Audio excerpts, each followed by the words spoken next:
माननीय अध्यक्ष महोदय, आपण दरवेळेस म्हणतो की 100% नाले सफाई झालेली आहे, परंतु आपण टेंडर देतानाही सांगतो किमान 2दा नाले सफाई झाली पाहिजे.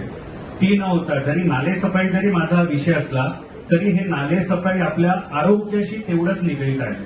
कारण काय, जर आपण पाहिलं तर नेहमी पानवेल आणि वनस्पती वाढीत जे होतं त्या ठिकाणी तो गाळ खाली राहिल्यामुळे मच्छराचा प्रादुर्भाव हा मोठ्या प्रमाणात होतो. तर आपण त्याची तेवढीच काळजी घेतली पाहिजे. आणि गेल्या प्रशासक ठरावामध्ये जर आपण पाहिलं तर एफडी म्हणून 200 कोटी रुपये काढण्यात आलेले आहेत माझ्या माहितीनुसार.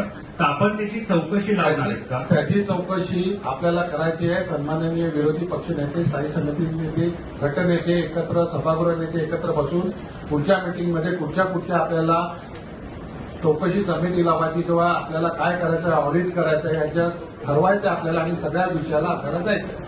साहेबांनी एकच प्रश्न, ह्या गटार आणि ह्या नाल्यामध्ये केवळ रहिवासी इमारतीतून येणारे सांडपाणी तर सोडले जाते, परंतु विविध ठिकाणी रासायनिक कंपन्यांमधून निघणारे दूषित पाणी हे गटार आणि नाल्यामध्येही सोडलं जातं, जेणेकरून आरोग्यालाही त्याचा त्रास आहे. तर आपण त्याची पाहणी करावी, एवढी विनंती. धन्यवाद.